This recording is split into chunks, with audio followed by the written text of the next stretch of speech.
안녕하세요, 장희택입니다. 쌍용자동차 회생 여부를 두고 요즘 여러 가지 주장이 엇갈리고 있는데 오늘 요 얘기 들려드리겠습니다. 오늘 좀 무주케하지 않은 내용이라서 조금 좀 웃기는 분위기 아닐 거예요.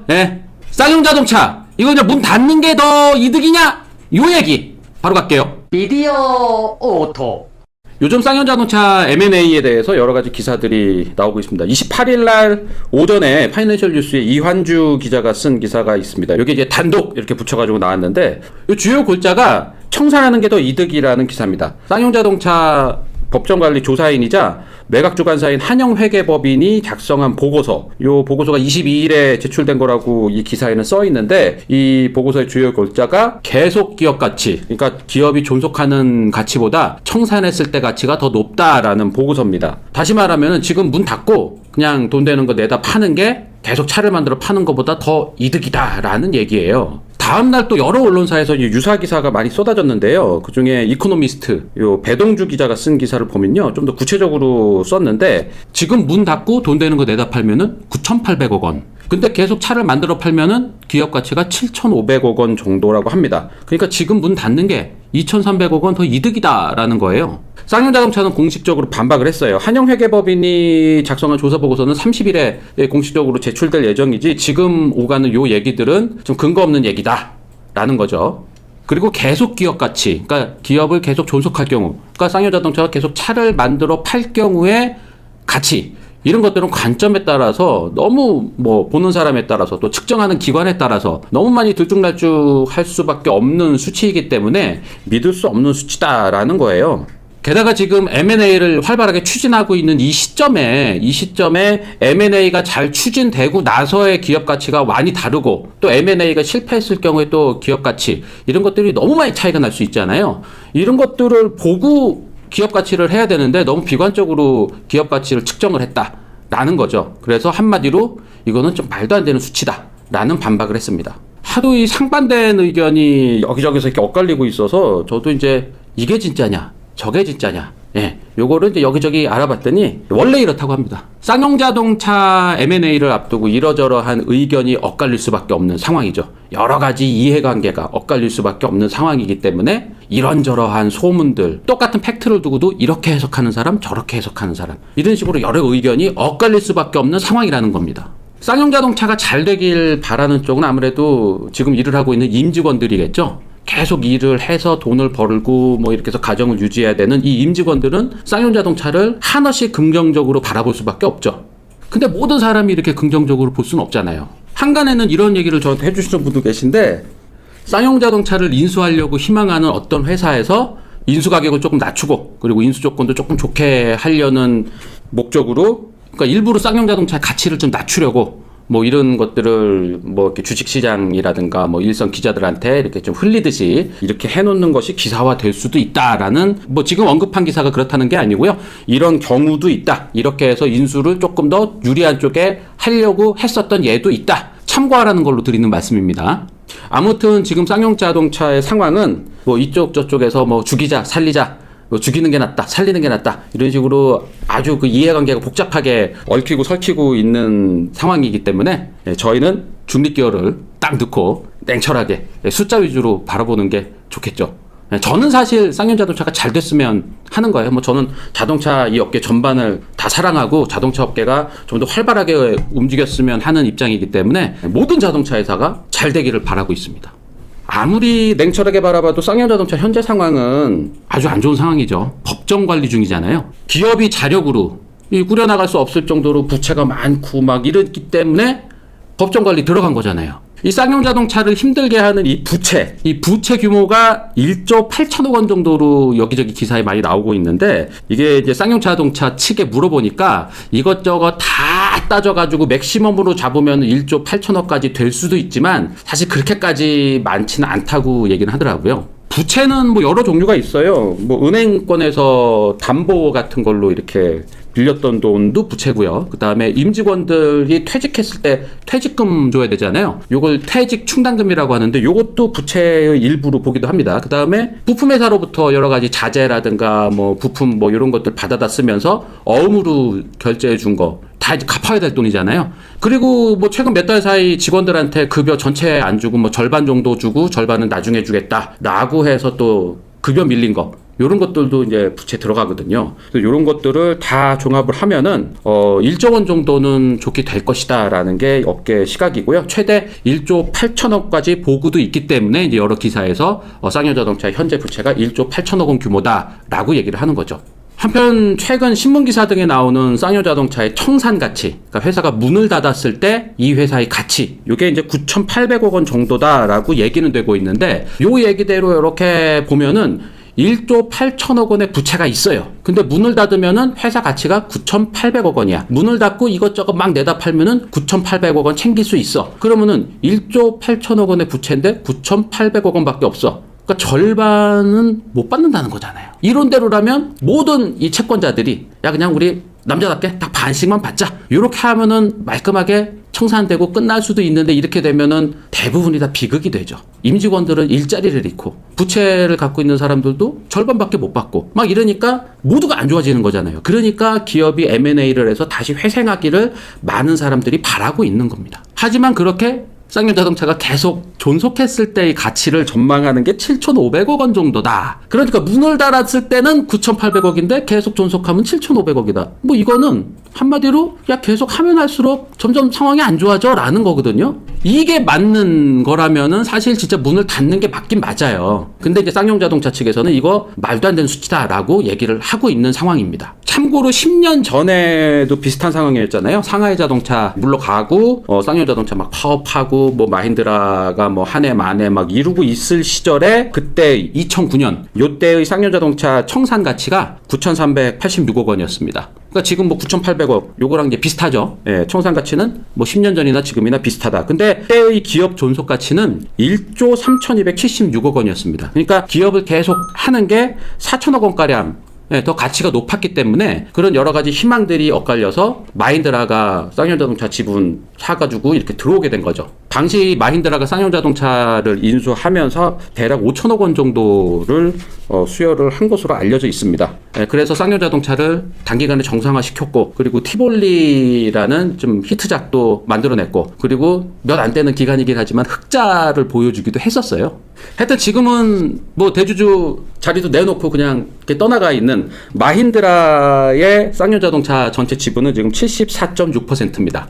요 74.6% 지분을 그냥 뭐 내려놓겠다. 뭐 이렇게 하는 거고 이게 뭐 M&A가 다 성사가 되고 나면은 요 74.6%의 지분은 아마 뭐 일정 비율로 이렇게 감자 조치가 될 거예요. 그러니까 감자 조치라 그러면은 내가 주식 가치가 지금 뭐 5천억 원 정도를 갖고 있는데 내가 실수를 하고 뭐 이래서 회사 상태가 안 좋아졌으니까 나 이거를 뭐 20분의 1, 뭐 한 30분의 1 이걸로 뭐 줄여서 돌려받을 때 이런 거를 이제 법정 관리를 하면서 이렇게 정해지거든요. 어느 정도 그냥 챙겨가지고 그냥 끝내는 식으로 감자 조치를 하게 됩니다. 그리고 얼마 전까지 쌍용자동차 인수를 할까 말까 하려고 했던 미국의 자동차 유통회사 HAH 요 회사라는 게 오가던 얘기가 2,800억 원을 갖고 들어오면은 지분 51%를 줄게 요 정도 얘기가 됐었거든요. 그 얘기가 오가기 직전에 이제 상장 폐지되고 막 이랬었던 쌍용자동차의 시가총액이 4,151억 원입니다. 그러니까 대충 그냥 뭐 요 정도 회사 가치라는 거는 대충 감은 오시죠. 그리고 현재 이렇게 얘기되고 있는 쌍용자동차의 M&A 자금 요거는 대략 4천억 원 정도는 들고 들어가야지 이 쌍용자동차의 주인이 될 수 있지 않겠느냐라는 게 이쪽 업계 분들의 얘기입니다. 지난 28일에 쌍용자동차 M&A 공고문이 이렇게 떴는데 이게 이제 인수의향서를 제출하세요라는 공고문입니다. 뭐 별다른 자격은 없고요. 일단 뭐 어느 회사든지 인수의향서 내세요라는 거예요. 다음 달 30일까지 7월 30일까지 양식에 맞춰서 인수의향서와 비밀유지 확인서 요거를 제출을 하면은 이 회사들을 대상으로 이제 심사를 해서 이 회사들 중에 이제 몇몇 회사 출연해가지고 인수 제안서라는 거를 또 접수를 받는 거예요. 그러니까 인수 제안서를 보고 이제 뭐 우선 협상 대상자 이렇게 선정을 해서 뭐 투자 계획 등의 작업을 거쳐서 인수 작업에 들어가게 되는데 요 인수 작업을 11월 이전에 다 마무리를 하려고 하는 게 지금의 목표입니다. 띠리리띠.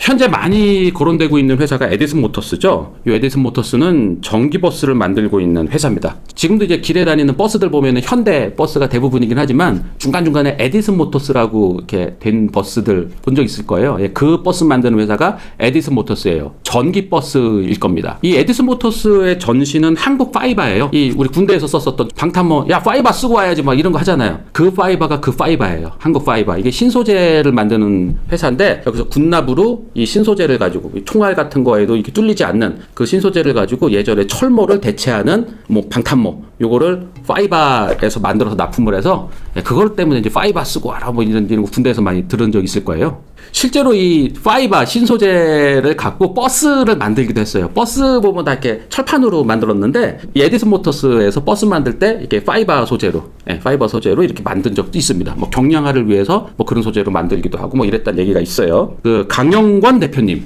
예, 이분 유퀴즈에도 나왔는데 이분이 예전에 그것이 알고 싶다 SBS 그것이 알고 싶다 PD도 하셨던 분이고 예, 그 이후에 PD 생활 안 하고 이제 폐기물 처리 업체 이런 거 해가지고 돈을 좀 벌어서 이 버스 회사를 인수하고 에디슨 모터스로 이름 바꾸고 뭐 이런 분이에요. 그리고 최근에 6월 초에 경영전기차 회사인 세미시스코를 인수를 해서 이 세미시스코 주식도 확 올랐죠. 예, 하여튼 뭔가 이렇게 사업 기질이라든가 이런 것들 꽤 좀 있는 분으로 평가받고 있습니다. 하여튼 이 회사가 가장 유력하다고 많이 말씀들을 하시는데 이게 쌍용자동차에게 아주 절실한 전기차 제조 경험이 실제로 있는 회사이기 때문에 그래서 이 회사가 인수하면은 쌍용자동차가 전기차화되고 그래서 최신 트렌드에 맞는 차를 쑥쑥 만들어내겠지라는 기대감 이런 것 때문에 에디슨 모터스가 인수하면 뭔가 그림이 나오는데 라는 분들이 좀 있긴 합니다. 또 하나 거론되는 곳이 좀 이름이 그런데 K-팝 모터스예요. K-팝 모터스 그다음에 박석전 앤 컴퍼니 이 두 회사가 이렇게 뭐 전략적인 제휴를 해서 뭐 쌍용자동차를 전 세계 굴지의 전기차 회사로 만들겠다. 쌍용차를 인수하면은 그 쌍용차 공장 가운데 전기차 대학을 만들고 이 대학에서 임직원들을 전기차 전문가로 만들고 그래서 전기차 전문 회사로 거듭나서 테슬라를 잡겠다 이런 얘기를 하면서 막 전략적 제휴하고 막 이런 거를 영상으로 올리셨어요. 근데 영상이 조금 뭐 딴 거는 내가 뭐 좀 약간 한마디 좀 웃기기도 한 영상도 있고 막 근데 이제 그런 거 얘기는 하면은 내가 좀 미안하잖아요. 여기 좀 인수하려고 지금 진지하게 하는데 내가 막 여기 웃고 그러면은 내가 또 너무 나쁜 놈이잖아요. 근데 이게 영상 중에서 진짜 이건 좀 아니지라고 이렇게 이건 얘기하면 좀 이게 쌍용자동차 M&A에 좀 안 좋은 영향을 끼칠 수도 있을 것 같은데 요거는 좀 이 담당자분들이 좀 요거는 좀 수정을 하셔야 되는 게 K-팝 모터스 회장님이랑 박석전 앤 컴퍼니 회장님이랑 두 분이서 영암 서킷에서 찍은 장면이 있어요. 비 오는 날, 비가 막 오는 날. 예, 포르쉐 박스터 9형. 예, 이 길에서도 잘 보이지 않는 포르쉐 박스터 9형을 박석전 앤 컴퍼니 회장님이 타고 쭉 갔다가 역주행을 해서 또 와. 아, 이거 모터스포츠인이 보기에는 이거 되게 불편한 장면이거든요. 예, 나는 차 모르고 모터스포츠도 몰라라는 얘기를 하는 것 같아서 제가 말씀드리는 거예요. 그리고 이 박석전 앤 컴퍼니 회장님이 이거 무항 몰고 가는 이 포르쉐 박스터도 전기차도 아니고 그냥 박스터고 그리고 이분이 입고 있는 이 레이싱 수트 경기 때 의사 선생님이 입는 옷이거든요. 닥터 딱 써 있어. 예. F1 경기 할 때 F1 닥터 분들 이분들이 입는 옷을 어떻게 구하셨는지 모르겠는데 이거를 의사 선생님 출신이신가 박석전 회장님이? 하여튼 이래저래 좀 웃으면 안 되는데 이게 좀 웃으면 안 돼. 요즘 진지하게 이분들은 되게 진지하게. 예. 하여튼 뭐 K-팝 모터스와 박석전 앤 컴퍼니 이분들도 뭐 좋은 파트너가 뭐 될 수 있으리라고 생각을 합니다. 그 외에도 미국에 있는 무슨 회사와 유럽에 있는 무슨 회사 이곳들이 이제 관심을 보인다라고 얘기는 하고 있습니다. 하여튼 쌍용자동차가 잘 되기를 바라고는 있는데 임직원 얘기, 생산직 임직원 얘기는 자꾸 얘기가 나와요. 이게 생산 규모에 비해서 직원 수가 너무 많다라는 얘기죠. 지금 뭐 생산직 노조도 여러 가지 자구책을 내놓으면서 잘 돕고는 있습니다. 2년 동안 뭐 무급휴직을 하겠다든가 또 뭐 급여 줄이겠다든가 그리고 뭐 임단협도 뭐 주기를 좀 더 늦춘다든가 여러 가지로 협조는 하고 노력은 하고는 있지만 외부에서는 이분들이 너무 많기 때문에 부담을 느낄 수밖에 없다는 얘기죠. 쌍용자동차 직원이 대략 5,000명인데 이 중 1,500명 정도가 개발직, 사무직이고요. 3,500명 정도가 생산직입니다. 이 3,500명 정도의 생산직이 1년에 한 10만 대 정도를 만들어요. 그러면은 1인당 28대 정도를 만듭니다. 그러니까 10만 나누기 3,500 하면은 28 정도가 나와요. 그러니까 1인당 28대 이렇게 나오는데 다른 공장, 기아자동차 화성공장 이게 이제 생산직이 8,000명 정도가 되는데 50만 대 정도 생산합니다. 그래서 1인당 62대 정도 이렇게 나와요. 그 다음에 생산성이 엄청 높다라고 알려진 기아자동차 외주회사인 동이오토, 이 기아자동차 경차, 모닝이랑 레일을 만드는 공장이죠. 이 동이오토에서는 850명이 일하는데 15만 대를 만들어냅니다. 그래서 1인당 176대 이렇게 나와요. 업계에서는 통상적으로 1인당 60대에서 80대 정도가 적정선으로 보고 있는데 쌍용자동차는 지금 1인당 28대 이 정도밖에 안 되잖아요. 그러니까 통상적인 생산량보다 한 절반 정도밖에 못 미친다라는 거죠. 그러니까 자꾸 이제 이 생산직 인력 이게 이 M&A 하는데 좀 많이 걸린다라는 얘기가 많이 나오고 있는 겁니다. 반면 쌍용자동차의 신차 개발 능력은 상당히 좋은 것으로 알려져 있어요. 특히 이제 SUV, 요런 것들을 잘 만들기 때문에 이 SUV의 개발 능력과 이 전기차의 능력, 요런 것들을 딱 접목시키면은 금방 이뤘을 수 있다라고 희망적인 얘기를 많이 하고 있습니다.